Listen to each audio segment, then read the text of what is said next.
En Radio Intereconomía, Sin palos en las ruedas. Dirigido por Javier Font.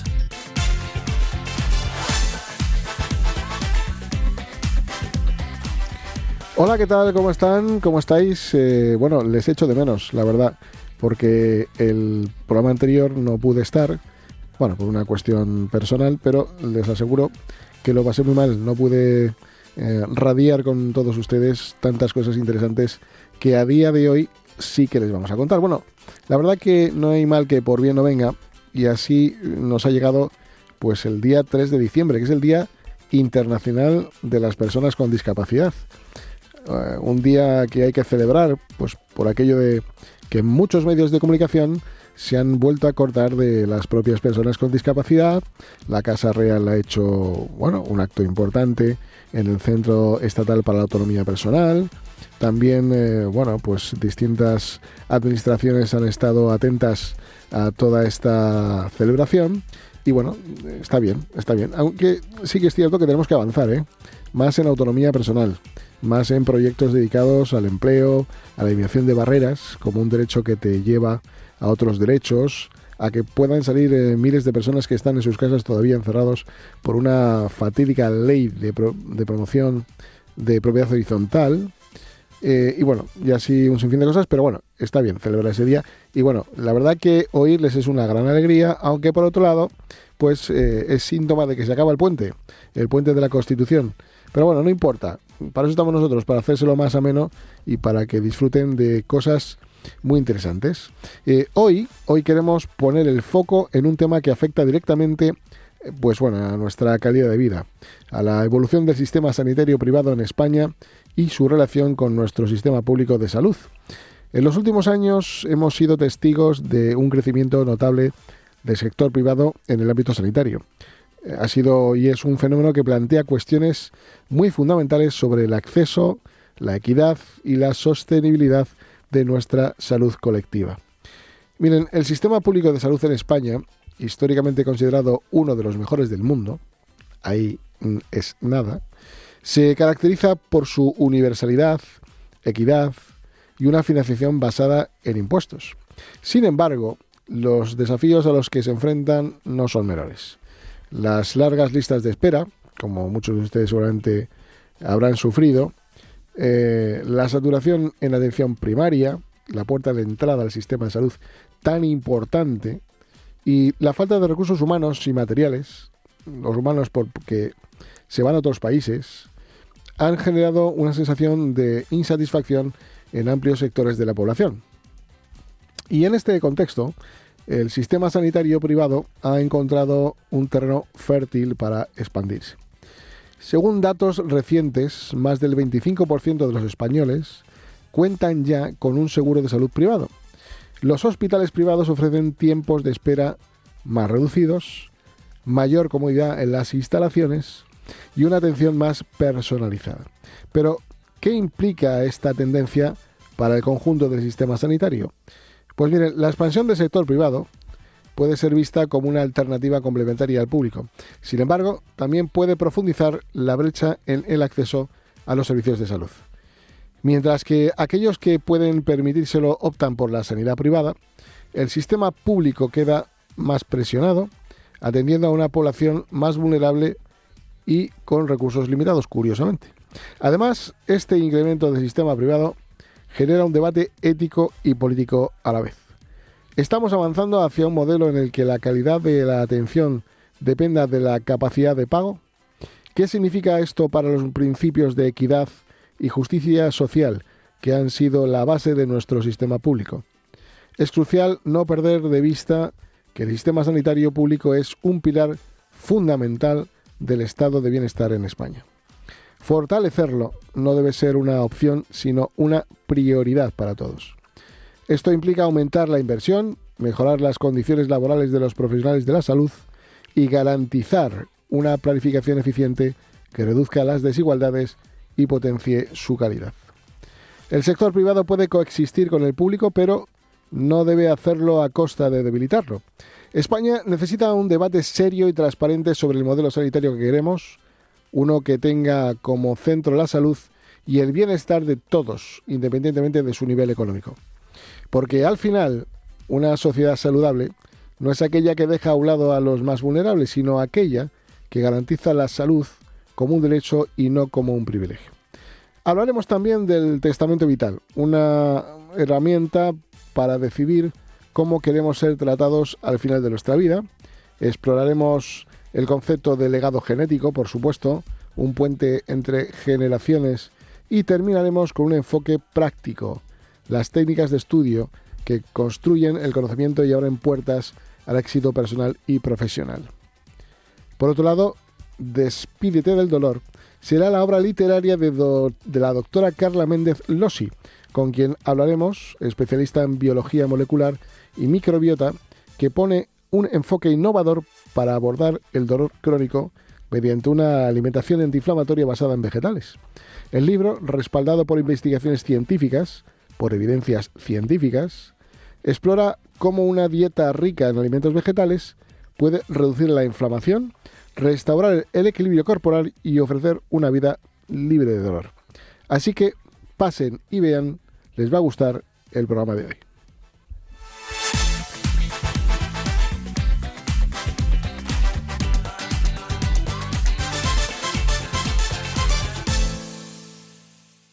En Radio Intereconomía, Sin palos en las ruedas, dirigido por Javier Font.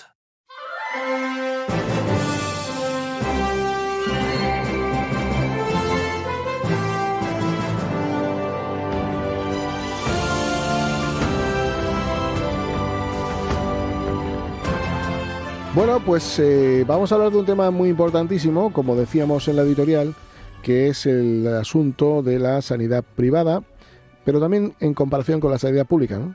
Miren, según el sistema de cuentas de salud, en 2020 el gasto sanitario en España representó un 10,9% del PIB, siendo un 8% financiado con recursos públicos y un 2,9% con recursos privados. El gasto pues ascendió a 88.000 millones de euros aproximadamente, lo que supone un 11,8%, todo ello propiciado pues por la desgraciada pandemia que sufrimos. Pero miren, datos que llaman la atención, ¿no? Como por ejemplo, mientras que el gasto sanitario privado fue de 32.000 millones aproximadamente, lo que representa un descenso del 5,8% respecto al ejercicio anterior, el gasto sanitario por habitante fue de 2.454 euros, de los cuales 1.893 euros correspondieron al gasto público y 561 euros al gasto privado. Y según la encuesta nacional de salud en España 2020, el 74% de la población utiliza exclusivamente el sistema público de salud y el 16% utiliza ambos sistemas, el público y el privado. Y el 10% utiliza solo el sistema privado. Sin embargo, se observa una disminución del uso de los servicios sanitarios en general, tanto públicos como privados, debido a la crisis sanitaria y al confinamiento en aquel entonces. Pero, por ejemplo, el porcentaje de personas que acudieron al médico en los últimos 4 meses pasó del 67% en 2017 al 54% en 2020. Bueno, como decía, para ello vamos a hablar con personas que saben mucho de esto y que nos pueden orientar. Y hemos contactado con alguien que ya ha estado con nosotros en el programa contándonos cuestiones muy importantes sobre el sistema sanitario de otros países incluso. Para ello hemos vuelto a llamar a José Félix Lobo, catedrático de Economía y director del Seminario de Estudios Sociales de la Salud. Don José, buenas tardes, ¿qué tal? Hola, buenas tardes. Encantado de volver a saludarle. Gracias por estar con nosotros, porque nos va a ilustrar muchísimo, o sea que muchísimas gracias. Gracias por invitarme. Es de muchísima curiosidad pues intentar comprender qué sistema funciona mejor, cuál es más eficiente, si el sistema público o el sistema privado, en fin, cuáles son las principales diferencias de gestión o de financiación entre el sistema público y el sistema privado. Bueno, pues en cuanto a las diferencias de eficiencia, yo creo que hay bastante consenso entre los técnicos en que no se puede decir en nuestro país que un sistema sea mejor que otro en cuanto a eficiencia, es decir, que en cuanto que consiga más valor por cada euro gastado. en los estudios que se han hecho empíricos, pues se ve que, por ejemplo, hay hospitales privados que son muy eficientes, también hay hospitales públicos que son muy eficientes. Y la inversa, tanto públicos, hay públicos y privados que no son muy eficientes. Entonces no hay una evidencia clara de que un sistema, desde el punto de vista de la eficiencia, sea mejor que otro. Pero lo que hay que decir enseguida es que la eficiencia no es nuestro único objetivo. Conseguir valor por cada euro gastado, naturalmente, es muy importante. Pero aquí hay un aspecto de equidad importantísimo, porque, claro, a todos o al menos a los españoles, nos repugna que alguien no tenga acceso, pues por ejemplo, a una operación de corazón porque no tiene medios. Entonces, el sistema público, una de sus características fundamentales, quizás la fundamental, y que es por eso por lo que lo tenemos, aunque también hay algunas razones de eficiencia, es que no nos proporciona servicios por lo que pagamos, sino en función de la necesidad. No es nuestra capacidad de pago el criterio, sino nuestra necesidad sanitaria. Y claro, esto es importantísimo. Por eso yo al menos soy muy defensor del sistema público. Creo que efectivamente es un pilar fundamental del estado del bienestar y que tenemos que procurar mejorarlo. Eso no quiere decir, al menos en mi opinión, que el sistema privado no tenga espacio. Yo creo que lo tiene. Y no es mal síntoma que haya personas que, bueno, evidentemente utilicen el sistema público, pero que también hayan decidido irse a la sanidad privada. Digo, no es un mal síntoma para darnos cuenta de que en la gestión de la sanidad pública hay cosas que están fallando. Sin duda sí, contesto afirmativamente. Es decir, la gente está votando con los pies porque se siente insatisfecha, básicamente por el problema de las esperas. Es un problema muy importante, porque esperar puede ser muy negativo para la salud.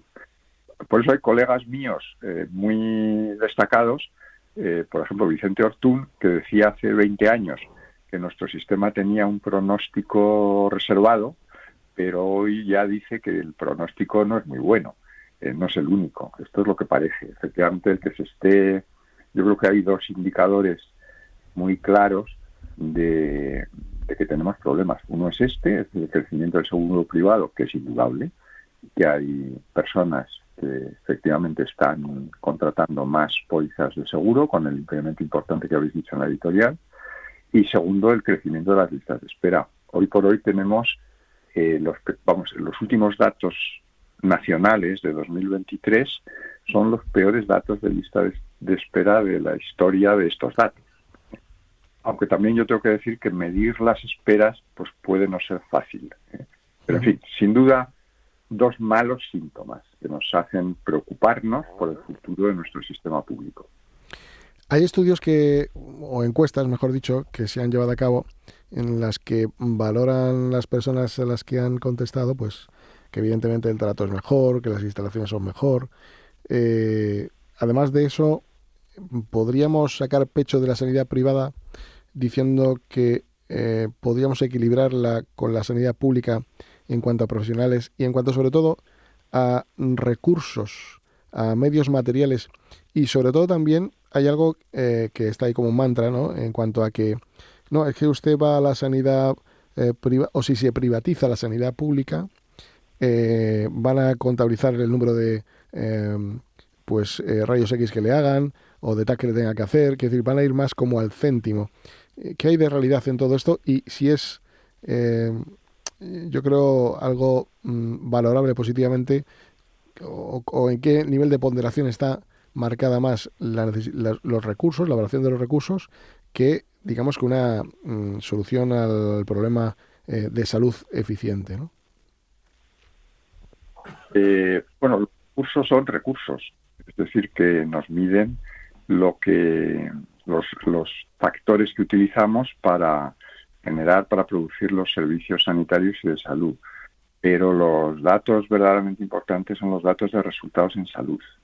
Y aquí hay que decir que nuestro sistema público de salud tiene datos muy buenos de resultados en salud, algunos agregados, muy importantes, pero efectivamente de los mejores del mundo, como son los datos de muerte prevenible y de muerte evitable, que se aproximan a la contribución a la salud que hace el sector sanitario, porque también hay que tener en cuenta que para la salud no es solo importante el sector sanitario, son importantes muchas otras cosas. Por ejemplo, la educación es fundamental, o el tabaco, negativamente, es fundamental. El que esté ya en tramitación una nueva ley que va a elevar los impuestos sobre el tabaco, a mí me parece extraordinariamente positivo. El tabaco es una de las primeras causas de muerte.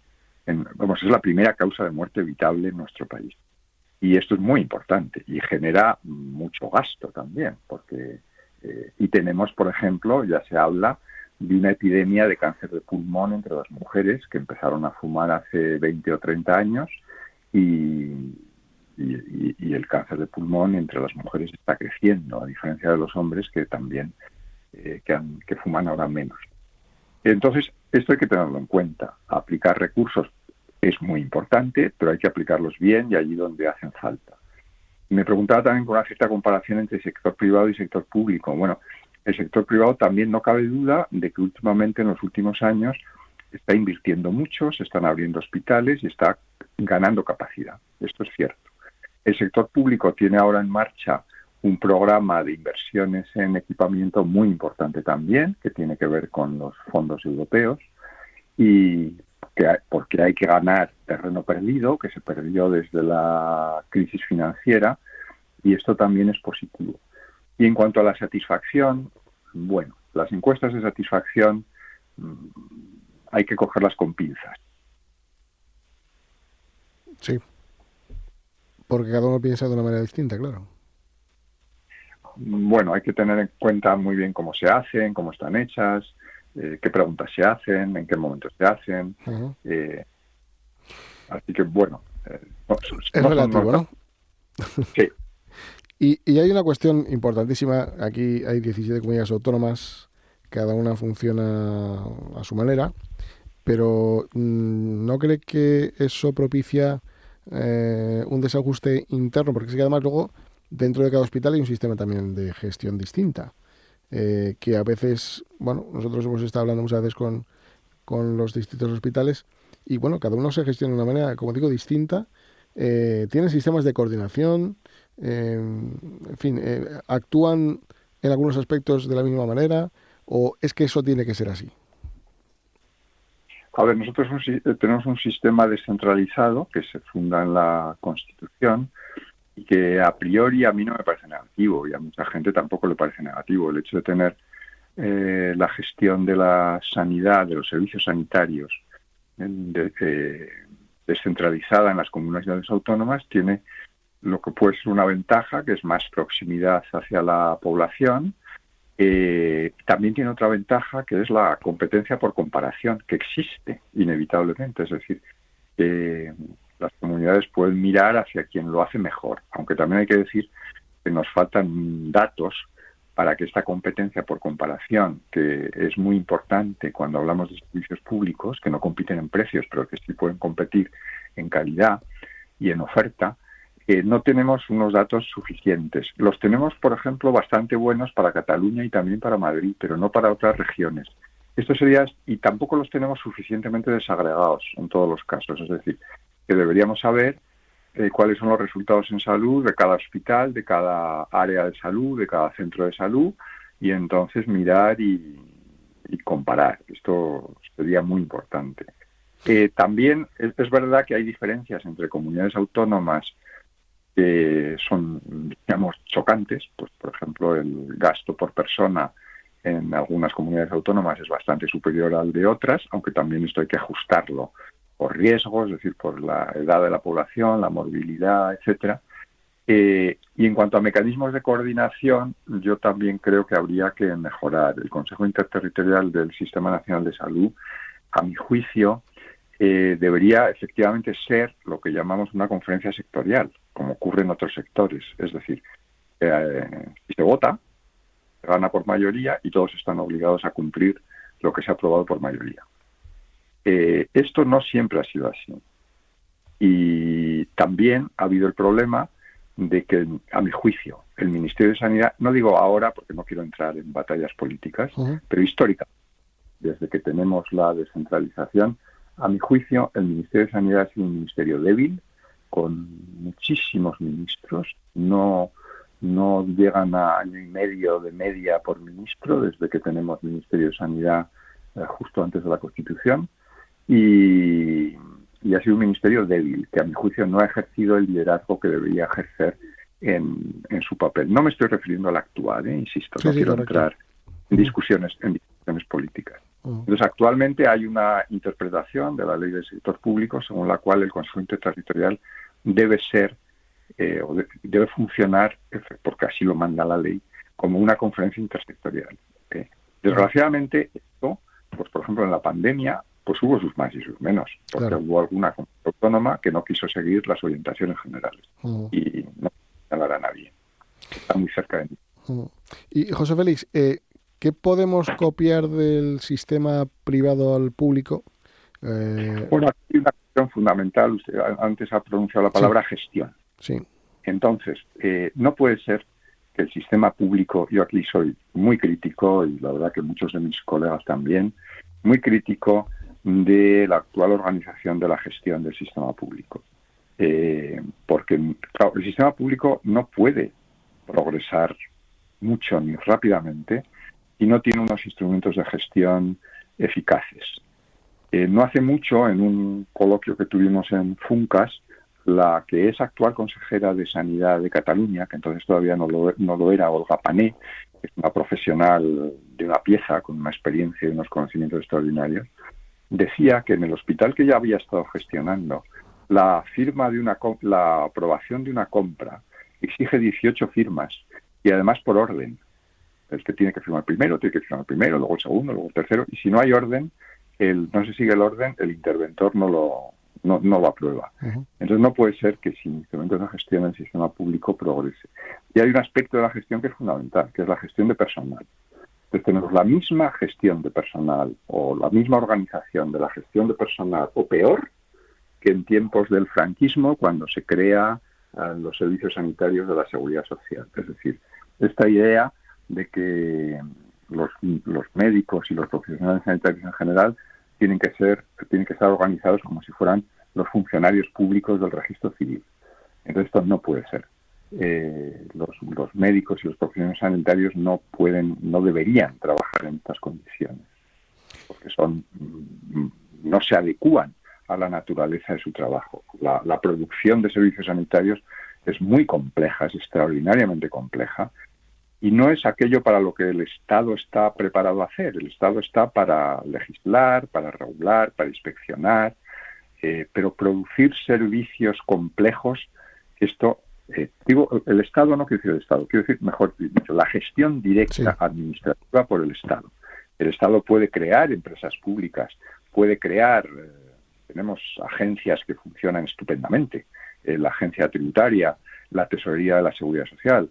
A mi juicio, funcionan, como pueden funcionar en Suecia.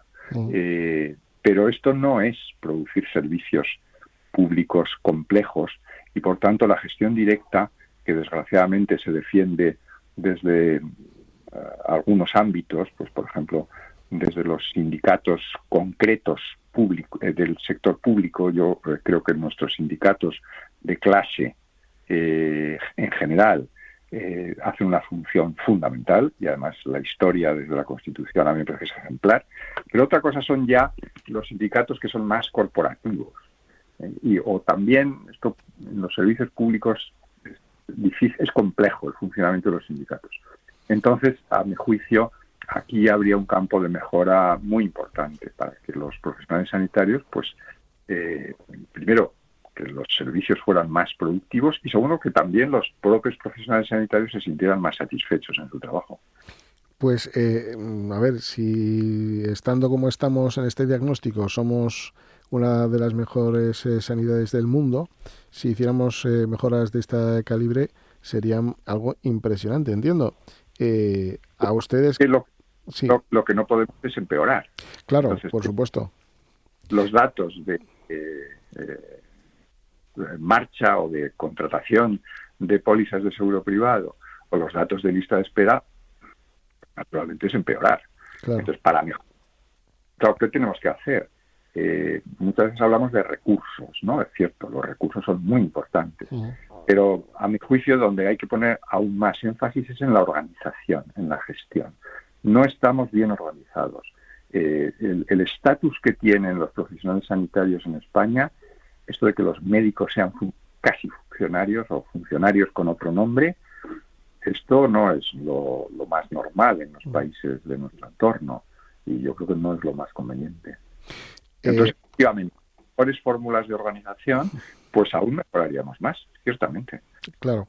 Hay otra de las cuestiones también que sobrevuela encima de todos y es que al final médicos de la Seguridad Social, de la sanidad pública, también están ejerciendo en la sanidad privada.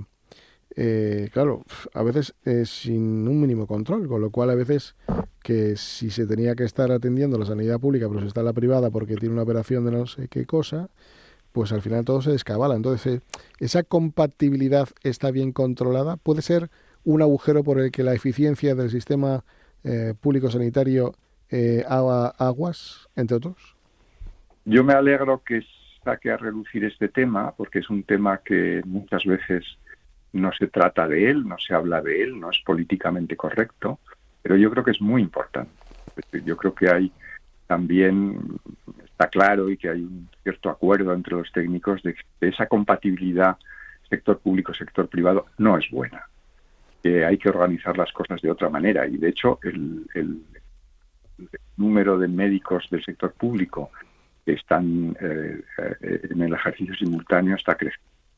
Yo creo que esto es malo y que el sector público debería estar organizado de tal manera que fuera jornada completa y que el médico además estuviera satisfecho con trabajar a jornada completa en su organización. Ciertamente no hay mucho control. Recientemente se han publicado en la prensa algunos casos pues verdaderamente sorprendentes. Sí. Yo creo que esta es una cuestión clave. Es una cuestión clave. Y por otro lado, también es una cuestión naturalmente es una cuestión de eficiencia. De los hospitales que son, bueno, como un gran centro productivo, un gran transatlántico, pues por la tarde tengan muy poca actividad, alguna tienen y alguna se crean, pero básicamente si usted va a un hospital a las 3 de la tarde ve salir a mucha gente de allí, Sí. y por la tarde aquello no está muy frecuentado por determinados empleados o profesionales sanitarios. Entonces, yo tengo claro que deberíamos tener una organización en la que la jornada fuera completa, pero que el médico estuviera satisfecho, porque también esto de estar trabajando en 2 sitios y demás, pues también es complejo. Aquí hay un problema importante, que son las expectativas salariales. No hay duda de que hay médicos muy renombrados, pues que ganan mucho dinero. Claro. Entonces, yo creo que si uno tiene vocación de servicio público, pues naturalmente se le debe pagar bien, debe estar satisfecho, debe trabajar en unas condiciones buenas, pero si su aspiración es ganar mucho dinero, yo creo que no debe estar muchísimo dinero, no digo mucho, muchísimo dinero, pues este no es su sitio. Pero para un profesional, lo mejor, o al menos esta es mi experiencia, es estar en un medio de trabajo donde se realizan tus expectativas profesionales, donde estás trabajando a gusto, donde ves que se progresa, donde ves que se resuelven los problemas de los pacientes. Yo he estado toda mi vida en un departamento universitario que es ejemplar, que es el Departamento de Economía de la Universidad Carlos III. Yo no he podido ser más feliz que en mis últimos 30 años de ejercicio profesional en ese departamento, y no ganaba mucho dinero. Uh-huh. Y José Félix, más o menos, ¿qué diferencia hay, así en términos medios de salario, entre un profesional de la sanidad pública española y un profesional, pues no sé, de un país europeo o, por qué no, de Estados Unidos, de América quizás? ¿Qué diferencia salarial puede haber?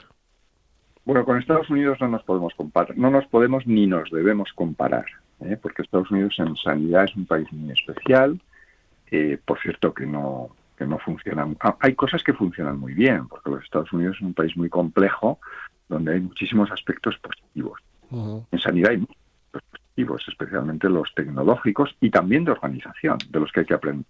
Uh-huh. Pero en general, los resultados del sector sanitario son malos, tienen altísimo gasto y los resultados en salud, bueno, son muy inferiores, mucho peores que los españoles. Claro.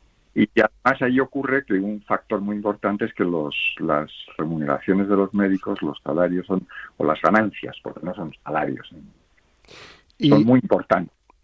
Y a modo de clave, ¿qué 4 o 5 claves podríamos decir, para ir finalizando, que tendríamos que hacer para mejorar el sistema sanitario público español? Bueno, yo pondría el énfasis primero en la gestión de personal, de tal manera que se flexibilizara poco a poco, de forma medida, de forma consensuada, para ir flexibilizando y que fuera una gestión más adecuada, resolviendo, por ejemplo, este problema de la simultaneidad de ejercicio público-privada, o resolviendo el problema de la plaza en propiedad. Todo esto sin perjudicar a nadie, pero se puede ir resolviendo poco a poco de tal manera que se flexibilice. Y luego está también la cuestión de la gestión de los centros. Es decir, que los hospitales en España no tengan personalidad jurídica, no sean una organización flexible, pues es súper negativo. Y además lo malo es que estamos dando pasos atrás, porque ha habido últimamente alguna tendencia, incluso desde el gobierno, de coalición en favor de una vuelta a la gestión directa, que afortunadamente se ha parado y ahora está ya mucho más matizada. Pero esto es, no sé, daría calificativos un poco fuertes. Volver a la gestión directa administrativa o volverla a incrementar no tiene sentido. Y también, por ejemplo, en Andalucía se han suprimido las entidades más autónomas, más flexibles de gestión de hospitales. Había fundaciones hospitalarias, había empresas públicas hospitalarias y en esta última etapa política se han suprimido y se han vuelto a llevar a la gestión directa, es decir, marcha atrás como el cangrejo. Pues José Félix Lobo. Los dos puntos yo creo que serían muy importantes. Trabajar la gestión de personal, reformar el estatuto de personal, reforzar el profesionalismo y la flexibilidad, y por otro lado la gestión de los centros sanitarios también, hacerla más. La verdad que siempre es un placer, un honor y un regalo para todos nosotros que esté contándonos todo esto, porque usted sabe y mucho de todo ello, ¿no? Ha tenido responsabilidad en el Ministerio de Sanidad y también, bueno, pues al servicio público de las distintas universidades, como puede ser la Rey Juan Carlos, Carlos III, perdón. Camiseta. Eso es. Y además también, bueno, ha sido Gran Cruz de la Orden Civil de Sanidad. Con lo cual, nuestro reconocimiento y agradecerle que esté por aquí de vez en cuando con nosotros. Bueno, gracias a ustedes por invitarme. Yo creo que es importante también difundir las ideas, ¿no? Claro que sí. Los que nos hemos dedicado a estudiar y a investigar, pues tenemos que difundir las ideas para mejorar, claro que sí, ¿no? Y comunicarlas. De eso se trata y desde luego esperamos poder contar contigo en más ocasiones. Así que gracias por todo. Gracias. Buenas tardes. Bueno, nosotros nos vamos a publicidad, pero vamos, ni un vaso de agua, lo que dura un chupito de esos de un medio dedo. Así que nada, venimos enseguida. Venga.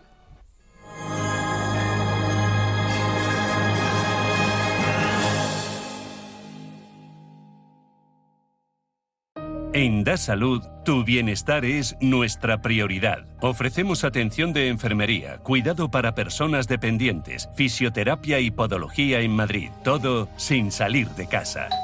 Mamá, ya han llegado los chicos de Das Salud. Confía en Das Salud. Das Salud. 651-441-021 o dasalud.es.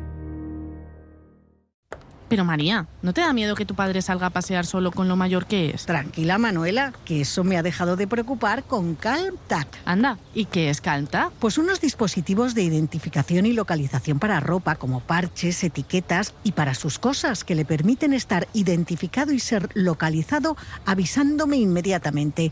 Además, CalmTag cuenta con una red de puntos seguros en las ciudades que nos ayudan en casos de emergencia. Y dime, ¿cómo puedo comprar uno para mi madre? Fácil, en calmtag.es o por teléfono en el 616-463-169. Te repito el teléfono, 616-463-169. Disfruta esta Navidad con Bosque de Matasnos, un vino de altura para compartir de forma singular tus momentos navideños. Compra ya en bosquedematasnos.es. ¿Sabes que tomando 2 litros de agua Sierra Cazorla te aporta el 30% de magnesio que necesita tu cuerpo? Y además es baja en sodio. No existe otra igual. Agua mineral Sierra Cazorla. ¿Eres empresario o autónomo y te gustaría pagar menos impuestos? En Arwis te ayudamos a reducir tu factura fiscal de 2024. Si quieres saber cómo, visita arwis.es y contacta con nuestros asesores. Aprovecha esta oportunidad y tramita tu deducción antes de final de año. Arwis con W. Arwis.es.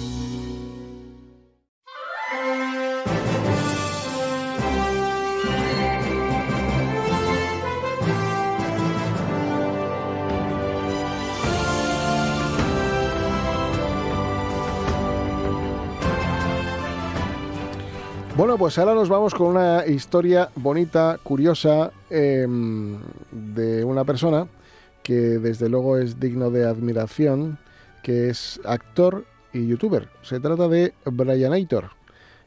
Así le conocen, aunque su nombre es Brian Albacete Oliver, más conocido como Bryanator, que es un actor de youtuber y streamer, que, bueno, muchos de ustedes se acordarán porque fue nominado al premio Goya al mejor actor revelación por su papel en la película Campeones, la segunda de Campeones, algo espectacular.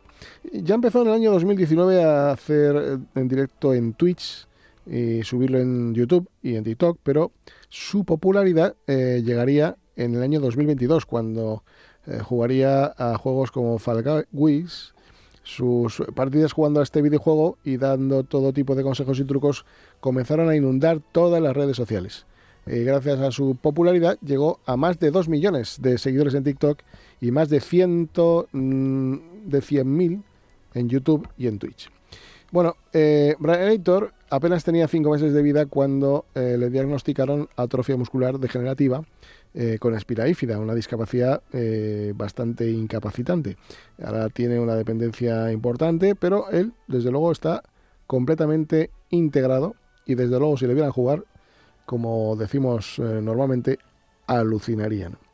Vamos a saludarle. Brian, ¿te llamamos Brian o Bryanator? Buenas tardes, pues como quieras, la verdad. O sea, los dos son mi nombre. O sea, que lo que tú quieras. Pues si me permites, voy a llamar Brian, como persona, desde luego que es lo primero que queremos, con la que queremos hablar, ¿no? Más que con la persona conocida de YouTube y todo esto que nos rodea ahora tan a veces complicado, que son las redes sociales, y que, bueno, tienen su parte muy importante, como es esta que haces tú, ¿no? Brian, ¿cómo te introduciste en esto de los videojuegos? Pues, sinceramente, o sea, yo llevo jugando a videojuegos desde que tengo 3, 4 añitos, desde muy joven, porque al final es algo que siempre he podido hacer, aunque haya tenido una enfermedad, siempre se me ha dado bien, siempre, a pesar de mi poca movilidad, he podido encontrar la manera de jugar cómodamente. Entonces era algo que yo podía hacer libremente, ¿no? Era algo que no me impedía nada y desde pequeño llevo jugando, es mi pasión, literalmente. No porque me evada de mi vida, sino pues porque, ya te digo, es mi pasión, es algo que me encanta. Oye, ¿y cómo llegó esa popularidad al jugar en 2022 a los juegos Fall Guys? Pues mira, yo aún ni sé cómo ha llegado eso, la verdad. O sea, yo sigo flipando. Yo ya hace 2 años que empecé y demás, y todo lo que hemos seguido jugando a videojuegos. A la gente le encanta el cómo juego, el cómo puedo ser tan bueno a pesar de mis dificultades. Sinceramente, yo pues juego porque me gusta, ya lo he dicho, por pasión. Y la gente valore que yo, a pesar de mis dificultades, pueda jugar como una persona completamente normal. La verdad que lo valoro un montón. ¿Te ves con menos discapacidad cuando estás jugando? ¿Cómo, perdón, que no se ha escuchado? ¿Te ves con menos discapacidad cuando estás jugando? Es decir, a mí tampoco me ven aquí ahora y soy una persona que va en silla de ruedas, soy dependiente.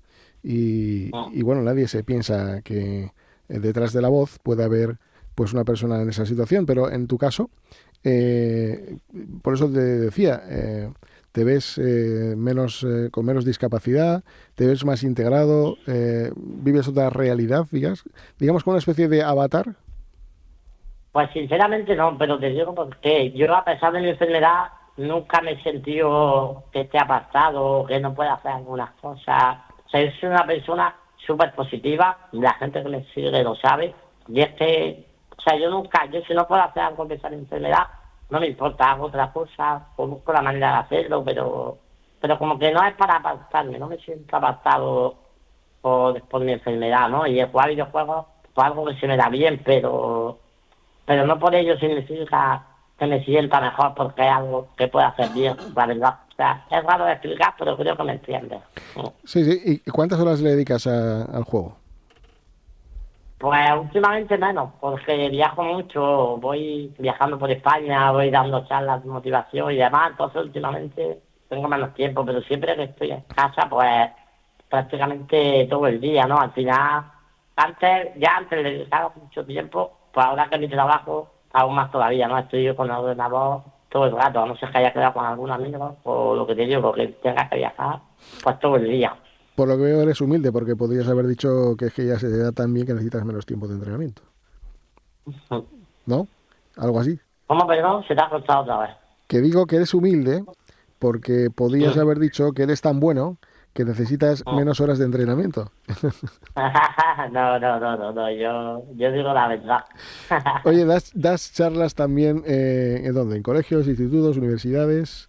¿Y qué les cuentas? Mira, la última que he dado fue en una plaza de toros a 6.000 chavales de un instituto. ¿6.000? En Madrid. O sea, imagínate, a 6.000 personas dar una charla un concierto, de media hora. La verdad que fue súper interesante. O sea, para mí yo sentía presión porque al final yo soy un influencer, ¿no? Influencio mucho, sobre todo a los chavales más jóvenes.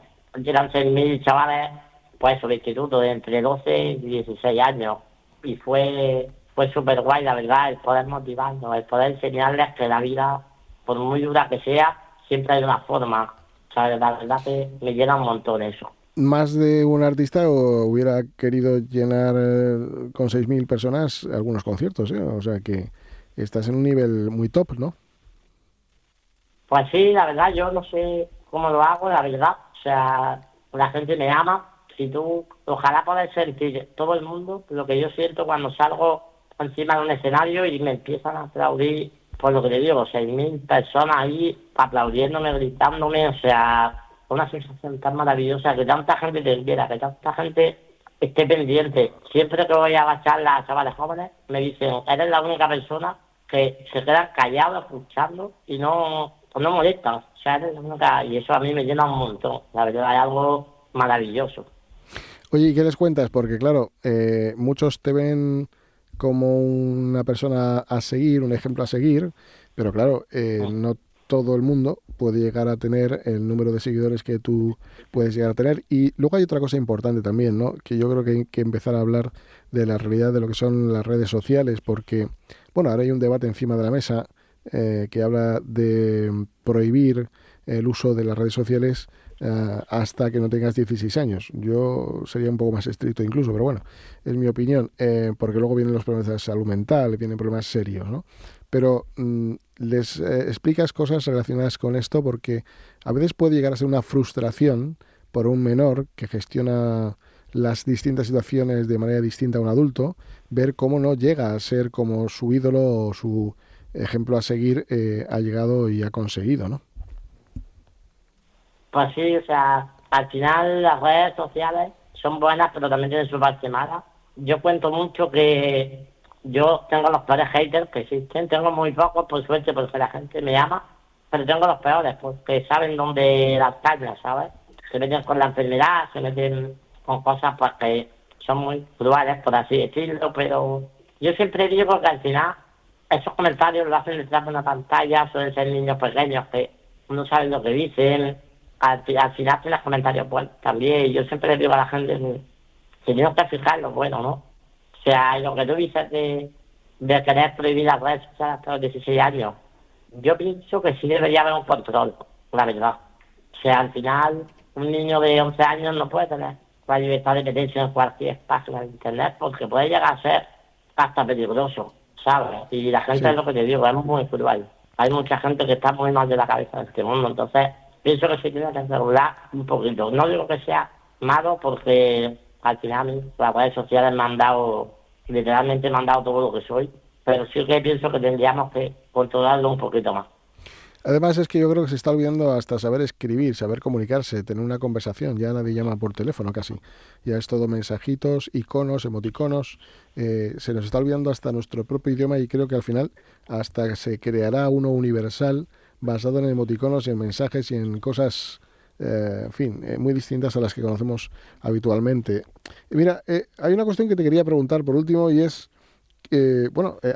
fuiste nominado al premio Goya. ¿Qué tal tu paso por la gran pantalla en la película Campeones? ¿Qué tal? ¿Cómo fue esa experiencia? Pues mira, yo actualmente te puedo decir, y siempre lo digo porque actualmente es así, ha sido la mejor experiencia de mi vida. O sea, el rodaje de Campeones, te prometo que fui muy feliz.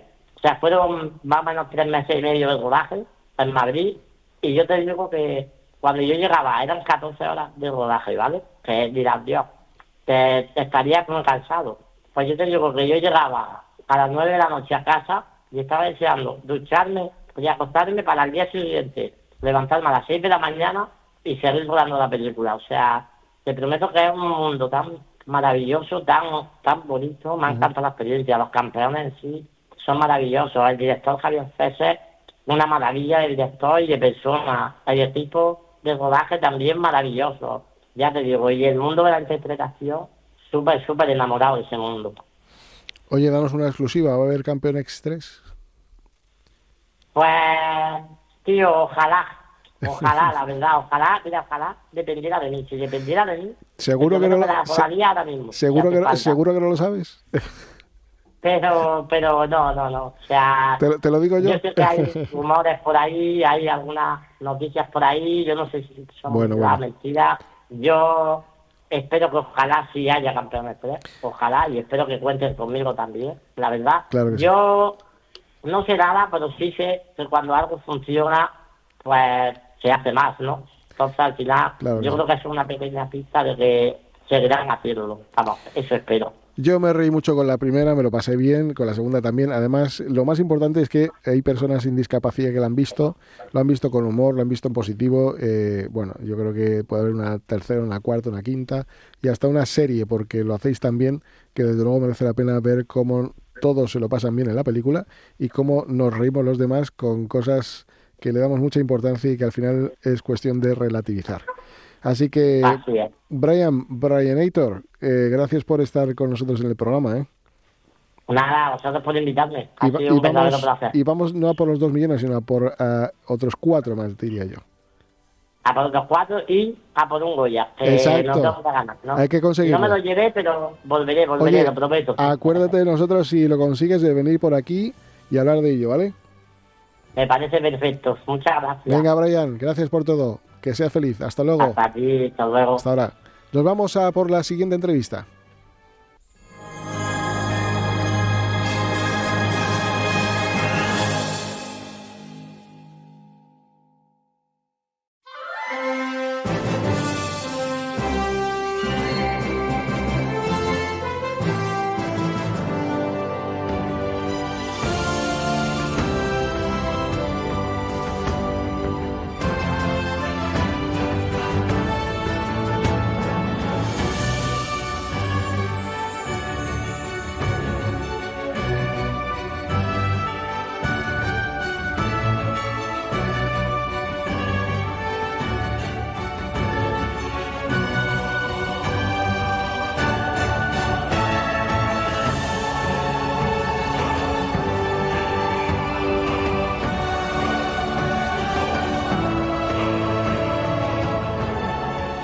Bueno, pues como les decía, cosas muy interesantes, cosas desde luego que nos van a dejar sorprendidos, pues porque no son habituales que se hablen normalmente de ellas.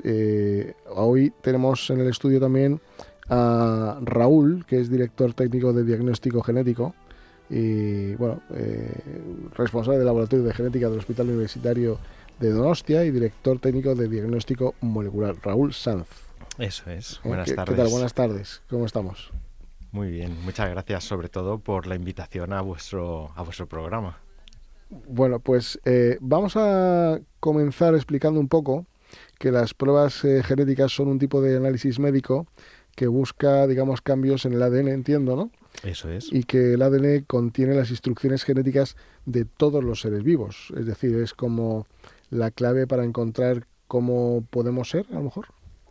Sí, bueno, el ADN al final es lo que nos diferencia a unas especies de otras y es donde está determinado al final cómo somos cada uno de nosotros, no solo entre especies, sino dentro de la propia especie. Las diferencias que tenemos unos de otros cuando nos vemos por la calle, que no somos iguales, pues están codificadas en el ADN. En muchas películas se habla de la manipulación genética para, digámoslo así, fabricar el ser humano perfecto, sin enfermedades, sin problemas. ¿Esto a día de hoy se puede llegar a conseguir? A día de hoy todavía no se puede llegar a conseguir. Es verdad que sí hay ciertos avances en terapias génicas que están muy en una fase muy incipiente todavía. Y se está tratando de insertar trozos de ADN que puedan de alguna forma sustituir el ADN que no es funcional en una persona que tiene una enfermedad. Pero a día de hoy todavía no somos capaces de manipular todo un organismo como para que una persona no tenga ninguna enfermedad. ¿Qué enfermedades podemos prevenir con la manipulación genética?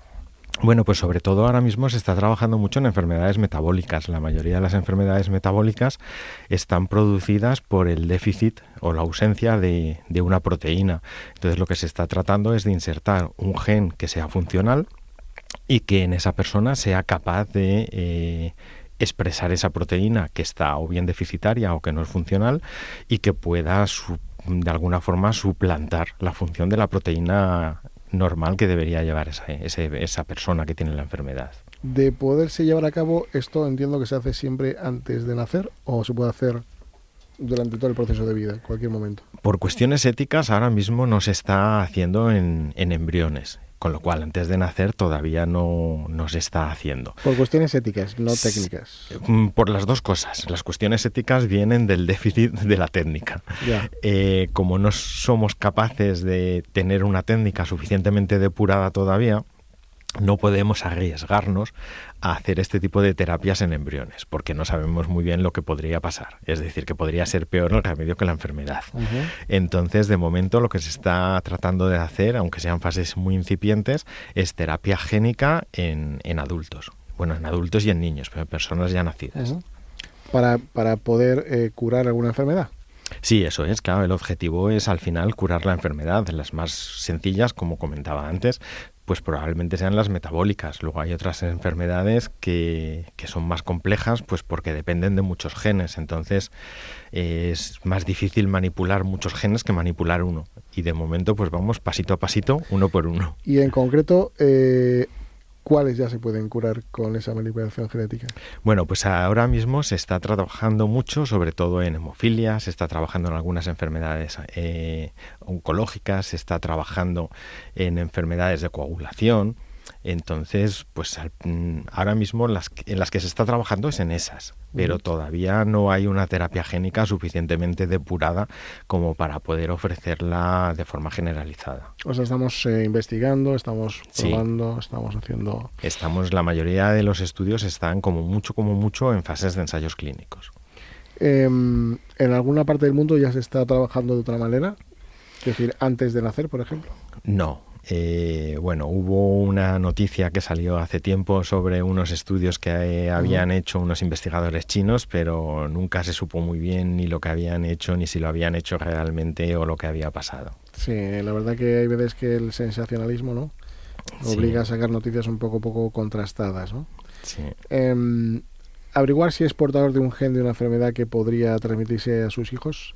Eso también se puede hacer, ¿no? Sí, eso se puede hacer y eso sí que hoy en día es una realidad que hacemos día a día. O sea, eso ya no es investigación, ya se hace el diagnóstico de forma rutinaria. Ya es casi como hacerse un análisis de sangre para ver cómo tiene uno los niveles de glucosa. Es un poco más sofisticado y un poco más caro, pero se hace a diario, es rutina ya. ¿Cómo se hace un test genético? Bueno, pues nosotros lo que necesitamos siempre es una muestra del paciente. Habitualmente lo más fácil es tomar una muestra o bien de sangre o de saliva, porque son las dos formas más sencillas de tomar la muestra. A partir de ahí nosotros en el laboratorio lo que hacemos es extraer el ADN, hacemos nuestros controles de calidad para ver que tienen suficiente calidad como para hacer el test, y luego pues va a depender un poco técnicamente de cuál es la enfermedad que estamos buscando. En la gran mayoría de los casos lo que vamos a hacer es secuenciar el ADN, es decir, vamos a leer las 4 bases que tiene el ADN colocadas a lo largo de toda su secuencia, que son como 3.000 millones más o menos. Son poquitas, está bien. Está bien de tamaño. En media hora, ¿no? Sí. Y entonces lo que vamos a hacer en la mayoría de los casos es secuenciarlo. Lo vamos a comparar contra la secuencia consenso de la especie humana, del ADN de la especie humana, y vamos a ver si hay algún cambio. Y luego estos cambios los vamos a chequear contra las bases de datos para ver si ya están descritos, que tengan repercusión con una enfermedad o no la tengan. ¿Tiene margen de error? Si lo encontramos, el margen de error es mínimo, porque seguramente que no va a haber ninguna duda de que si es portador de una variante, eso esté causando la enfermedad. Así que hay algunas variantes que no sabemos muy bien, no podemos concretar muy bien si están relacionadas con la enfermedad o no. Pero si no lo encontramos, el problema es que no tenemos todo el conocimiento genético que necesitaríamos. Entonces, cuando no lo encontramos, no sabemos si realmente es que no tiene una causa genética o es que no hemos mirado donde teníamos que mirar. Cuando he hablado antes de la manipulación genética, de ver un poco cómo es el ADN, su estructura y demás, se analiza en el exterior del cuerpo humano, entiendo. Sí. Y luego, para que todos lo entendamos, porque nosotros no sabemos cómo esté tanto, pero queremos saber cómo se inocula dentro del cuerpo, cuál es el siguiente paso. Y luego, otra pregunta ya la hago a propósito, ¿en qué momentos usted recomienda que esto se pueda hacer en una fase preventiva? Si es porque alguien tiene alguna sospecha de que pues puede tener un bebé que venga con algún problemilla de salud porque algún antepasado suyo ha tenido algún problema y está obsesionado y no quiere que eso ocurra. En fin, las dos cuestiones, si me puede contestar, se lo agradezco. Sí, claro. La terapia génica se están utilizando ahora mismo diferentes herramientas. Casi todas están basadas en introducir este fragmento, este pequeño trocito de ADN que repare el que está dañado en el organismo mediante técnicas de virus. Son virus que están modificados genéticamente para que no puedan producir una infección. Se utilizan tanto adenovirus asociados, lentivirus. Se están investigando diferentes técnicas de forma que nos pueda asegurar que cuando el virus entra dentro de la célula no va a producir más daño de lo que ya está dañada la célula, que es que le falta un gen. Entonces, esa cuestión es la que se está investigando sobre todo pues para poder hacer una terapia génica que sea segura, que es lo fundamental.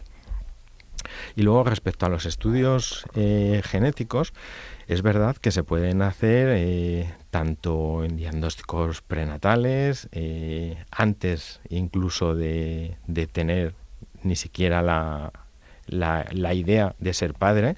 Hay test, lo que llamamos los test de compatibilidad genética, que lo que buscan son variantes que sean patogénicas en genes que pueden producir enfermedades recesivas. ¿Esto qué quiere decir? Pues que son enfermedades que una persona puede portar, pero no va a manifestar la enfermedad, pero si tiene la mala suerte que tiene un hijo con una pareja que también porta la misma enfermedad, pues sí que va a tener descendencia con enfermedad. Entonces eso ya se puede hacer de forma preventiva, es completamente preventivo antes incluso de tener una gestación. Se pueden hacer, si se conoce que una familia es portadora de una variante, se pueden hacer durante la gestación, se pueden hacer de forma preimplantacional. Ahora mismo ya las herramientas de diagnóstico genético dan para estudiar casi todo. Y aunque no se tenga sospechas, si uno quiere estar tranquilo, también yo creo que es un poco jugarse la ruleta rusa, porque para tener un bebé y empezar a ver si va a estar enfermo o no, es un poco obsesivo ya, ¿no? Pero bueno, hay gente que quiere saber antes del nacimiento si su hijo o hija va a tener alguna predisposición a desarrollar alguna enfermedad. ¿Eso se puede hacer a día de hoy? A día de hoy se pueden hacer algunas cosas. Asegurarlo al 100% es prácticamente imposible porque, como comentaba antes, pues si tenemos 3.000 millones de pares de bases es difícil analizar todas. Y además, aunque las analizáramos, para muchas de ellas no tenemos el conocimiento científico suficiente como para predecir si un cambio que hayamos encontrado realmente va a poder producir una enfermedad o no. Porque ese conocimiento a nivel científico todavía no lo tenemos. Es verdad que se pueden predecir muchas cosas, pero el 100% a día de hoy todavía no se puede garantizar. Bueno, hay un tema también importante que es el legado genético. Digamos que es un testamento genético que es aquello que recopila información sobre la predisposición genética de una persona a ciertas enfermedades o condiciones de la salud y puede incluir información sobre las cuestiones de ascendencia genética de una persona, lo que puede ser de interés para aquellos que desean conocer más sobre sus antepasados y su herencia cultural, ¿no? En este sentido. Y para ello hemos contactado también con un abogado experto, se llama Ángel Seisdedos, y le queremos preguntar qué es esto del legado genético y cuáles son sus principales características y funciones cuando alguien tiene interés en desarrollarlo, ¿no? Muy buenas tardes, don Ángel, ¿qué tal? Muy buenas tardes, muy bien, vosotros todo bien, ¿no? Bien, fenomenal, aquí estamos, la verdad, muy interesante lo que nos está contando Raúl Sanz sobre este asunto, y ahora veníamos un poco al tema legal, ¿no? Que nos contara un poco, cuál es la importancia de tener un legado genético y para qué sirve legalmente a una persona que lo pueda tener. Bueno, por principio decir que el testamento genético es un documento que permite a una persona pues decir cómo se van a utilizar o cómo se van a conservar o si se van a destruir datos genéticos después de su fallecimiento. Esto realmente va a incluir toda esa cadena, esa información del ADN de la persona y otro tipo de estudios que puedan hacer, como estudio genómico, y aunque esto realmente en España no está muy desarrollado, o diríamos que está poco desarrollado, legalmente lo único que puede vincular un poco aquí, podemos hablar de la protección de datos, del Reglamento General de Protección de Datos Europeo, la Ley Orgánica de Protección de Datos y de las personas en general, porque por lo demás, en cuanto a vinculación y regulación, en cuanto a un testamento real, no existe más que la mera curiosidad de poder hacerse un tipo de estudio genético, como el que has comentado anteriormente, de decir de dónde vienen mis orígenes, qué porcentaje de asiático puedo llegar a tener yo, que soy tal, no sé qué, más que nada por ese tema, ¿no? Pero que sí que está muy vinculado con la protección de datos de la persona, y es importante y sería interesante que hubiera un desarrollo legislativo en esta materia. Quiere decir que todavía hay cosas pendientes para que se pueda hacer adecuadamente el testamento genético. Sí, porque cuando hablamos ya de derecho de sucesiones, de herencia, de testamento, sí que es cierto que en España pues tenemos históricamente un derecho sucesorio bastante antiguo que viene de los romanos, pero claro, todo esto hay una serie de modificaciones y de actualidades que deben de meterse dentro de la regulación, véase el testamento digital, véase también el testamento genético. Tú puedes plantear esto dentro de tus voluntades, de tus últimas voluntades de tu testamento, pero claro, el destino, porque el testamento, no sé si lo sabéis, pero cuando una persona fallece hay que esperar al menos 15 días a tener el certificado de defunción. Muchas personas ponen en su testamento sus deseos de ser incinerados o de ser sepultados en el sitio tal o cual, y claro, 15 o 20 días después del fallecimiento, dígame usted cómo podemos, después de haber testamento, cómo podemos hacer, cómo cumplir esa voluntad, ¿no? Pues como fórmula podemos hacer que nuestro testamento genético esté dentro de nuestro testamento a través de una disposición testamentaria. Y de alguna manera, para aquellas personas que quieren saber un poco más de la importancia del testamento genético, ¿en qué le puede afectar? Hablaba de temas de herencia y demás. ¿Cómo puede afectar esto? Para que lo entienda la gente cuando lo relacionamos con las futuras herencias. Vale, pues básicamente te diría que prácticamente hablaremos de la preservación de la privacidad de la persona, ¿no? Porque entendemos que cualquier resto de ADN de la persona puede estar vinculada con la privacidad, ¿no? Y esto, a fin de cuentas, lo que garantiza es que estos datos genéticos no sean utilizados de forma indebida o sin autorización, ¿no? Por parte de los herederos, o sea, de otras personas, y que los herederos tengan esa disponibilidad de ese derecho, porque claro, al fallecer la persona fallece, o sea, deja de tener el derecho de poder exigir algún tipo de responsabilidad sobre eso. Claro, ya la persona está fallecida, pero sí los herederos tienen la posibilidad de tomar esa posición. Como un punto importante, pues para mí sería la preservación de la privacidad de la persona fallecida y guardar sus respetos, ¿no?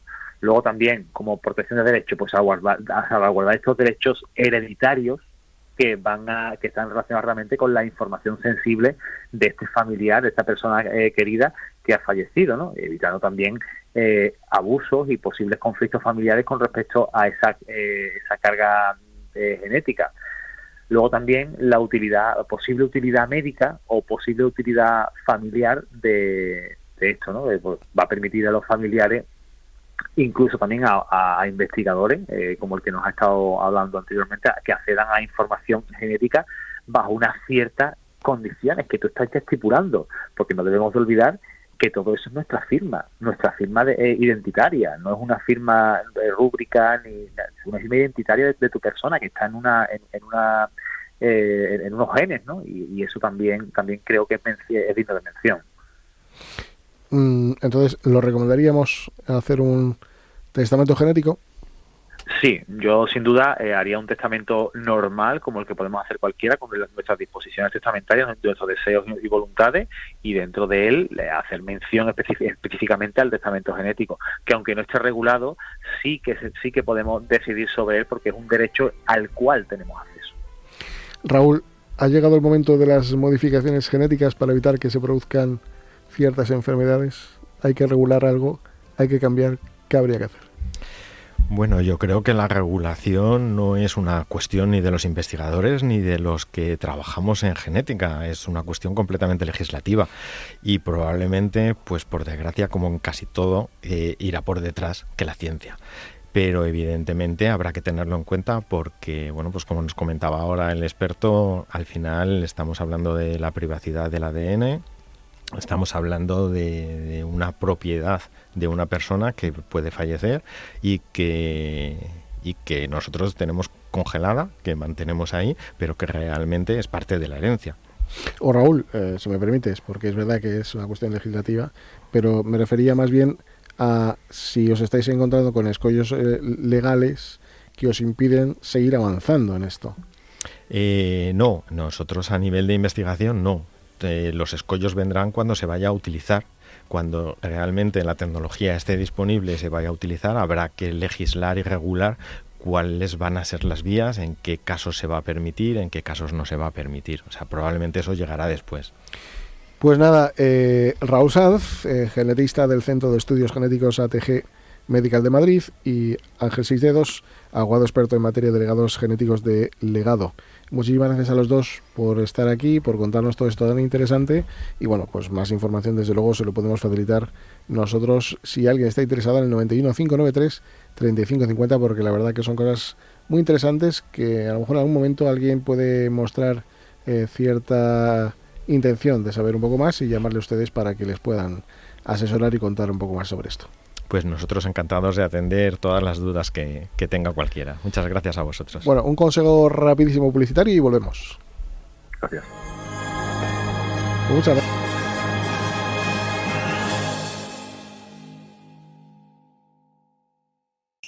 Anchoas Codesa, calidad, artesanía y dedicación definen nuestra serie limitada, elaborada con la mejor pesca del Cantábrico y hecha 100% en Cantabria. Garantizado. Encuéntralas en tu tienda especializada de confianza. Anchoas Codesa, maestros conserveros desde 1976. Anchoas Codesa, de la mar a la buena mesa. ¿Buscas vehículo de renting para tu empresa? Alquiver.es. Todo lo que necesitas en una sola cuota y sin sorpresas. Deja la movilidad a Alquiver y preocúpate por tu negocio. Visita alquiver.es.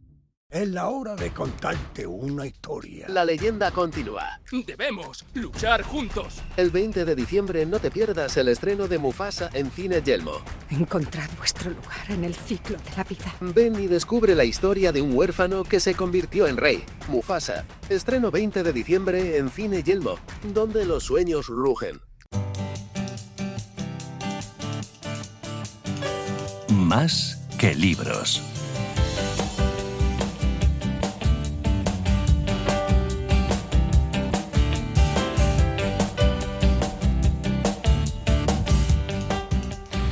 Pues sí, hoy vamos a hablar de un tema literario como es el libro que ha escrito la doctora Carla Méndez, que es especialista en epigenética y microbiota. Ni más ni menos que ha escrito un libro que se llama Despídete del dolor. Algo muy interesante que nace de una situación personal y que intenta, bueno, pues abrir el camino a personas que de alguna manera pues se reflejan en el dolor, ¿no? 2 de cada 10 personas sufren migrañas, ya saben ustedes que lo padecen, que son ciertamente complicadas. 7 de cada 10 son diagnosticadas con fibromialgia, y así, bueno, un largo etcétera de cuestiones que resolver a través de a veces un dolor insoportable, ¿no? Y bueno, para eso hemos querido contactar con ella para que nos hable de ese fantástico libro. Así que la vamos a saludar. Doctora Carla Méndez, ¿qué tal? ¿Cómo estamos? Hola, ¿qué tal? Buenas tardes. Muy bien, encantada de estar aquí en este espacio. Muchísimas gracias por venir aquí al estudio a contarnos un poco, bueno, pues el motivo de este libro, ¿no? Son, digamos, con 30 años es una experiencia personal, entiendo de lo que surge este libro, ¿no? Porque hace 30 años... Te voy a hablar de tú, si me permites. Adelante, por supuesto. Diagnosticaron un cáncer, ¿verdad? Y sin embargo, pues eso te ayudó también a la parte positiva, a mejorar la alimentación, las emociones. ¿Cómo viviste esta primera noticia? ¿Cómo te impactó psicológicamente y anímicamente, claro? Bueno, te comento que sí, con 30 años, no hace 30 años, con 30 años me diagnosticaron un cáncer de mama. Perdón, y ahora tengo 37. Sí, eso, ahora tengo 37. Y básicamente como me afectó ese diagnóstico fue pensar que mi vida se había acabado. No solamente por el diagnóstico, sino por los efectos secundarios que generaron los tratamientos convencionales, donde en este punto mi cuerpo quedó con tanta toxicidad que tenía dolor crónico en todo el cuerpo, desde la punta de la cabeza hasta la punta del pie, todas las manos, fatiga crónica, niebla mental. Y de hecho, eso me afectó no solamente físicamente porque no me podía mover, llegó un punto en mi vida donde no podía salir de la cama o no podía ni siquiera hacer cosas básicas como caminar. Y también te vas viendo que en ese punto psicológicamente te afecta porque no sales con tu familia, estás en un cuarto donde no puedes salir, no puedes trabajar. Entonces te vas viendo como en un círculo generando como una especie de depresión, como una especie de hoyo negro donde a veces es difícil de salir y no se tienen las herramientas suficientes para salir de ahí. De hecho, en ese caso mi médico lo que me decía era que me acostumbrara a vivir con dolor. Porque no lo tenía él, claro. Es complejo. Muchas veces los profesionales de la salud, a veces es complejo que entiendan el proceso de dolor que está pasando a alguien cuando no lo han vivido de esa manera. Y sobre todo cuando la farmacología que existe en este paso no está ayudando. No era que yo no tomara los medicamentos que me dijeran, yo hacía todo lo que hacía mi médico, pero no estaban funcionando para mí. Y entonces en algún momento te pasan de un médico a médico a médico y te dicen, no sabemos qué tienes o cómo podemos ayudarte. Y eso empieza a afectarte muchísimo más emocionalmente porque no sabes qué hacer ni en quién confiar y te sientes que la vida no vale la pena. Hablamos del cáncer, pero seguramente que esté vinculado la alimentación con el desarrollo de más enfermedades. ¿Debemos obsesionarnos por esto? ¿Debemos pensar que realmente tenemos que mirar la etiqueta de lo que compramos? Es decir, de alguna manera, ¿en qué medida hace influencia pues la mala alimentación en el desarrollo de ciertas enfermedades? Mira, cada vez perdón, tenemos un problema de sonido. Si no te mueves... Ahora sí, adelante. A ver, sí, cada vez hay más investigaciones científicas que correlacionan una mala alimentación con el desarrollo de las enfermedades modernas. Entre ellas, por supuesto, la diabetes, la hipertensión, incluso el cáncer. Entonces, sí es cierto que tenemos que ser muy conscientes de la comida que compramos en el supermercado, que ya viene preparada. De hecho, los alimentos que son saludables no traen etiquetas. Son los vegetales, las legumbres, las frutas, son las que más recomiendan todas las organizaciones de salud, incluyendo la Organización Mundial de la Salud. Entonces, una de las cosas que yo suelo recomendar es que la alimentación que nosotros comamos vuelva a ser lo menos procesada posible, que volvamos a hacerla en nuestras cocinas, que controlemos la cantidad de sal, el tipo de aceite que colocamos en la comida, la cantidad que comemos, y que estemos en conexión con el alimento de nuevo. Eso quiere decir que tal vez las gominolas de color rojo, sabor fresa, tal vez no nos vienen muy bien para tener salud. No solamente para las caries, ¿no?, sino también para Exactamente. cuestión interna. ¿Cómo funciona nuestro sistema inmunológico? Bueno, esto es una cosa muy interesante a nivel de lo que tiene que ver con la inflamación, que es un tema que a mí me gusta mucho. Si puedes, decir. no te muevas mucho porque te perdemos. Sí. Por supuesto. Vale. Perdón, no me estoy moviendo, pero creo que... Sí, seguimos, no hay problema. En tema de conexión. Básicamente nuestro sistema inmune funciona como unos soldaditos de batalla en nuestro cuerpo que van a reaccionar si hay algo que no está bien. Eso quiere decir que de repente si hay un virus, un parásito, una bacteria, lo van a atacar para matarlo. De repente si hay un tóxico, lo van a encapsular para poderlo guardar o eliminar de forma correcta. De repente si hay una emoción, por ejemplo, algo muy estresante, nuestro sistema inmune también se va a ver afectado y va a responder como si hubiera un virus, un patógeno o una toxina en nuestro cuerpo y va a generar inflamación. Básicamente a mí me gusta decir que nuestro sistema inmune es nuestra barrera de defensa para las cosas que nos van a estar haciendo daño y que queremos reparar para volver a la normalidad. Se habla mucho de comer bien, pero realmente, ¿qué es comer bien? ¿Cómo llegamos a conocer que estamos comiendo bien? Mira, comer bien correlaciona directamente cómo tú te sientas en tu día a día. Quiero decir, nos hemos acostumbrado a que nos duela la cabeza, a que necesitemos ciertos tipos de alimentos para tener energía durante el día, una energía falsa, de repente que podamos dormir bien. Entonces, siempre tenemos que decir, tengo una alimentación que hace que yo me sienta feliz, que tenga energía todo el día, que haga que tenga digestiones maravillosas, que pueda dormir y que disfrute. Entonces, la alimentación realmente buena es aquella que no solamente te va a dar una buena cantidad de macronutrientes, con lo cual conocemos lo típico, las vitaminas, las grasas, los carbohidratos y las proteínas, que son grandes macronutrientes, sino que también vamos a tener suficientes micronutrientes, suficiente agua, minerales, vitaminas, enzimas, que van a hacer que nuestro cuerpo funcione de cierta manera. Uno de los grandes problemas en la alimentación actual es que se come muy cocinado y estamos completamente deshidratados. Y de hecho eso es algo que yo trabajo en todas mis mentorías y lo hablo muchísimo en el libro, que tenemos que reponer una gran deshidratación que tenemos. Si estamos deshidratados, el cuerpo no funciona bien. Y ya incluso si no funciona bien el cuerpo, tampoco funciona la mente. Tenemos un 2% de deshidratación, ya ni siquiera podemos pensar y concentrarnos bien. ¿Por qué nos bombardean cada vez con más información sobre alimentos ultraprocesados cuando hay estudios, desde luego, que determinan que no son buenos para la salud, ¿no? Evidentemente, porque las dosis que llevan estos ultraprocesados como conservantes, etcétera, etcétera, pues nos van, si se me permite la expresión, envenenando cada día más lentamente el cuerpo, ¿no? Sí, y esto a veces tiene que responder frente a dos cosas. Una tiene que ver con vender y hacer una empresa, un negocio, una industria de esto, y a veces no tiene que ver nada con salud, sino con mover el dinero.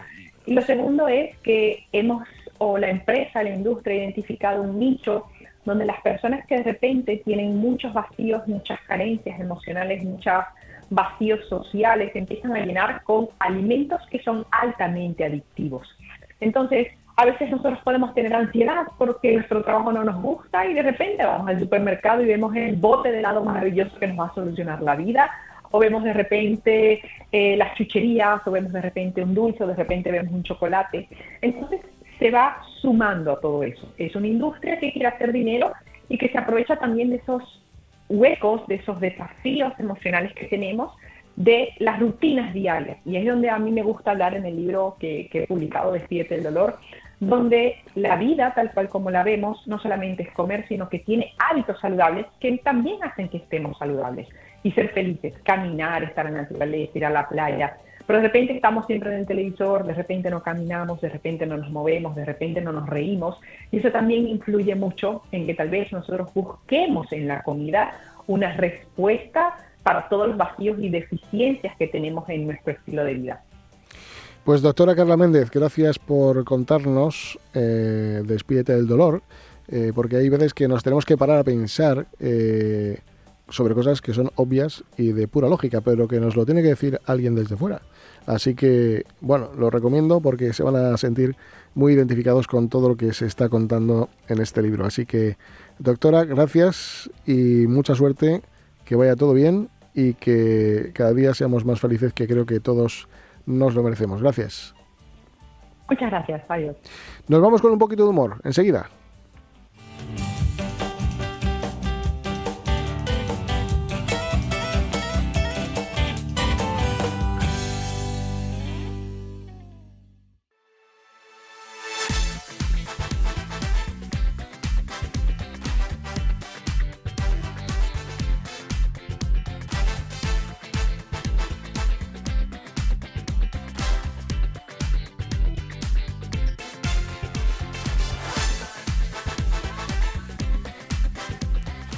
Bueno, pues dicen que humor se escribe con H, ¿no? Bueno, se puede escribir de dos maneras. Con H y sin H. Puedes escribirlo bien o puedes escribirlo mal. Bueno, sí, vamos a escribirlo bien, sí. ¿Qué tal? Humor, amor, son palabras que se parecen mucho. Sí. Hay que reírse. Un día sin risa es un día perdido. Sí, señor. Y hay que seguir teniendo esa inocencia de cuando éramos pequeños, ¿verdad? Que se pierde muy cada vez antes. Ilusión, sí.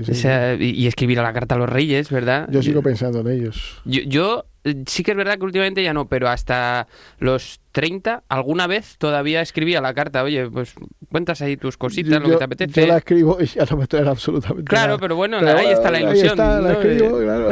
Pierdo un poquito el tiempo. ¿Cómo es eso de a la virtud de pedir, la virtud de no dar? No, algo así, ¿no? Algo de eso, sí. Bueno, pues venga, ¿qué te parece si proponemos algunos personajes que como si viniesen aquí a escribir sus cartas? Estupendo. Cartas cortitas, que además rima casi. Venga, por ejemplo, Nadal. Venga, Nadal, Rafa Nadal.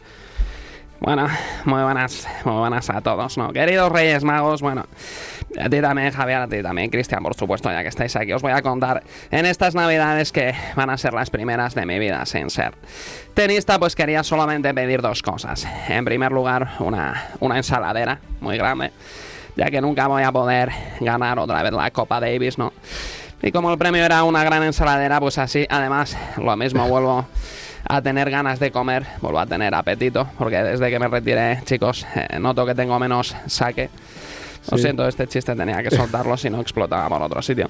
Y bueno, por último, que me gustaría pedir, pues que me trajeran un coche, ¿no? Los Reyes Magos. Me da igual, Javier, la marca me da exactamente igual. Me da igual el modelo, la marca. Lo que no quiero que sea es un Kia, porque estoy hasta las narices. No aguanto más. ¿Quieres cambiar? 19 años anunciando Kia. En realidad, con 7 años de garantía, no puedo más. Prefiero anunciar compresas o supositorios, ¿no? Bueno, no está mal, también es una opción. Y bueno, y si puede ser la colonia de Bustamante, que me gusta mucho también, que me la trae. Lo intentaremos. ¿Y don Juan Carlos? Mira, además he hecho una raquetita, flipas. Sí, ostras. Raqueta mallorquina, esa ustedes no la ven, pero son de la marca buena además, ¿eh? De Babolat. Bueno, me llena de orgullo, satisfacción y alegría venir aquí a saludar a todos los españoles tan monárquicos que veo a mi alrededor. Queridos Reyes Magos, así empezaban la carta siempre mis nietos conmigo. ¿Ahora va Felipe y a Leticia o qué? Ahora lo escriben ellos. ¿Y van a Felipe y a... ya te he pillado. No, ellos son los Reyes Majos. Ah, majos. Yo les escribo vale. Solo cambia una letra, pero fíjate el significante que no tiene nada que ver, ¿eh? Sí.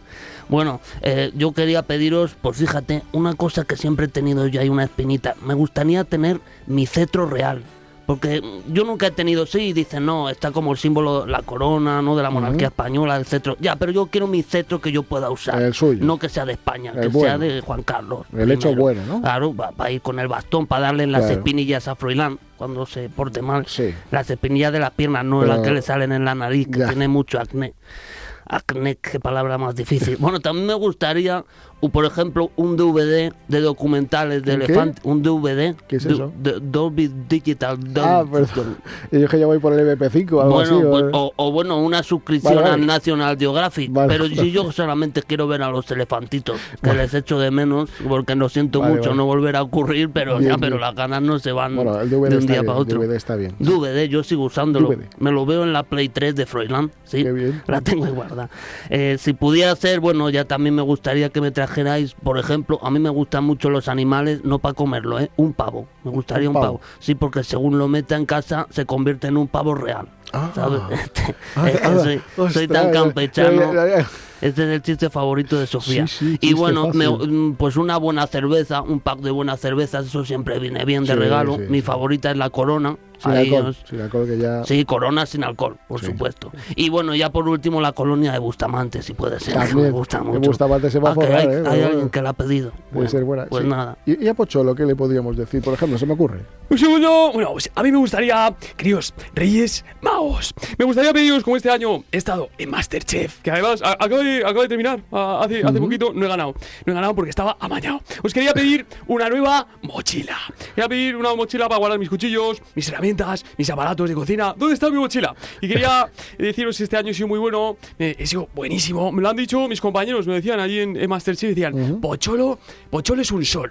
Porque sale y se pone. Sale, no, hombre, eso era antes. Eso ¿sabes? es otra cosa, sí. Además, está muy de moda ahora. Yo me quería pedir, porque está muy de moda hacerse los injertos capilares. Ahora ya, antes había que irse a Turquía, ¿verdad? Ahora ya no. Ahora ya está en cualquier lado. Yo quería hacer un desinjerto porque me suena a insulto. Eres un desinjerto. Insincero. Y hay que ir a contracorriente. Luego quería pediros, si puede ser, conocer personalmente al Cholo Simeone. Solamente por la tontería de cuando nos presenten, que digan Cholo, Pocholo, Pocholo, Cholo. Y que haya alguno por detrás que diga a Chilipú, a Pu, a Pu. Y ya está, ya hacemos Y la ya fiesta está. Y completa. ya me despido con un poema que os dedico a vosotros y por supuesto a las majestades, los Sí. reyes de Belén. Dice, tened cuidado, camino a Belén, trayendo un regalo o trayendo 100. Espero encontréis en el portal a Jesús. Si José o María se apuntan, podréis echar un mus. Si juegan los dos, sumaréis 5. Una rima muy fácil, en mi mente Sí, pinto. sí, sí. Ojalá encontréis mi poesía interesante, pues es importante en estas navidades que cada vez empiezan antes, no os olvidéis de traerme la colonia de Bustamante. Esa sabía yo que también pillaba la colonia, claro que sí. La traeremos. Vamos a traer una caja entera porque hay tanta gente que la pide que va a estar bien. Oye, y ya por último, que hace mucho que no sé nada de él, nos entristece, porque está fuera, está por ahí también en Arabia Saudí, Cristiano Ronaldo. Sí, buenas a todos, ¿no? Sí, no sabía si iba a dar tiempo a escribir mi carta, digo, si no, pues Sí, hombre. yo como pido y me dan, pues no hace falta que escriba, Un hombre pero bueno. tan guapo, tan Venga, a fuerte, ver, pues, ¿qué elegante. pediría? Bueno, muchas gracias, que es Nada, hombre. mutuo el respeto. Ujú. Quería pediros, Reyes Magos, varias cosas y espero que a todas me digáis sí. En primer lugar, me gustaría fundar mi propio equipo de fútbol, siempre he jugado en equipos, pero nunca he tenido mi propio equipo. Si tuviera un equipo, lo llamaría Los Perdedores Fútbol Club, para que cuando ganemos digan, ¿quién ha ganado? Pues Los Perdedores. Es un juego de palabras que me encantaría tener en mi vida. Si puede ser también un Balón de Oro, para que no me saque tantos Messi. Con que esté bañado en oro me vale. Bota de oro también, guante de oro, todo lo que sea de oro. Y también me gustaría que me trajerais una cruz, así muy grande, porque yo soy muy cristiano. También os pido unas botas, esto no sé si funcionará, pero se me ocurrió... Yo te voy a arreglar algo hoy. ¿Ah, sí? Sí. Te lo escribo por si No, acaso. ¿sabes el qué? ¿El qué? La colonia de Bustamante. No, pues justo era mi último deseo. Que, Pues- no, que pues- se vendiera más mi colonia porque Bustamante me está dando sopas con ondas. Bueno, es igual, yo te regalo la de Bustamante y ya está. O sea, mira, y sin haberlo preparado, esto se dice, es un spoiler jocoso. Se Sí, dice. por eso. Pues nada, Bueno. se despide el mayor goleador de la historia del fútbol, Cristiano Ronaldo. Vale, ya hablaremos de Vinicius, porque no sea el Balón de Oro y esas cosas. Ya me das tu opinión. Vale, Como estupendo, experto. estupendo. Bueno, que nos vamos, que ya está bien, que nos echan de aquí. Así que nada, nos echan, porque si no yo me quedaría Pues yo me llevo mucho. mi mochila. Pues Me la nada. llevo, que me la llevo, Nos vemos hasta la próxima semana. Hasta luego.